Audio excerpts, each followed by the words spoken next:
Hola, bon dia. Avui anem a fer la intersecció entre dos plans qualsevols quan les seues traces es tallen fora dels límits del paper. Estem en sistema dièdric, així tenim la línia de terra, i els plans qualsevols són Q i P. Bé, com les traces es tallen fora, el que anem a fer és tallar aquests plans per uns plans auxiliars. En primer lloc, utilitzarem un pla horitzontal, el pla M, i analitzarem les rectes intersecció d'aquest pla M amb P i amb Q.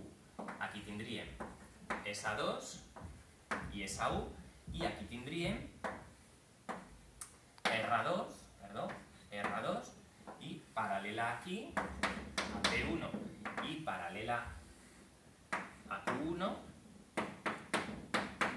tenim aquí un punt A, que és la intersecció entre S i R. Aquest punt A, evidentment, pertany, és punt comú de M, Q i P, i pertany a la recta intersecció entre Q i P.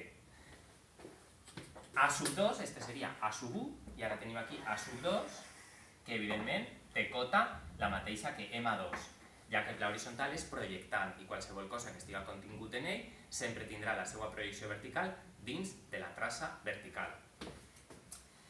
Anem a procedir a repetir aquesta operació per a obtindre un altre punt de la recta intersecció, ara amb un pla frontal. Anem a canviar de color. Si ara talli amb un pla en A sub 1 als plans P i Q, obtindré dues rectes frontals. La recta T sub 2 i T sub 1, i la recta, aquí tindríem M sub 2, M sub 1. Evidentment, M2 i P sub 2 també es tallen en un altre punt, que seria B sub 2, i la projecció horitzontal de B sub 2 es troba dins de la traça horitzontal del pla frontal N. Aquí tindríem B sub 1. Per tant, on es troba la recta intersecció entre P i Q? En la unió de A amb B.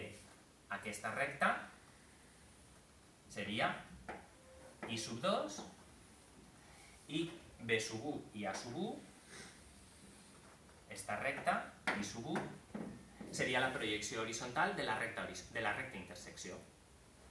Moltes gràcies.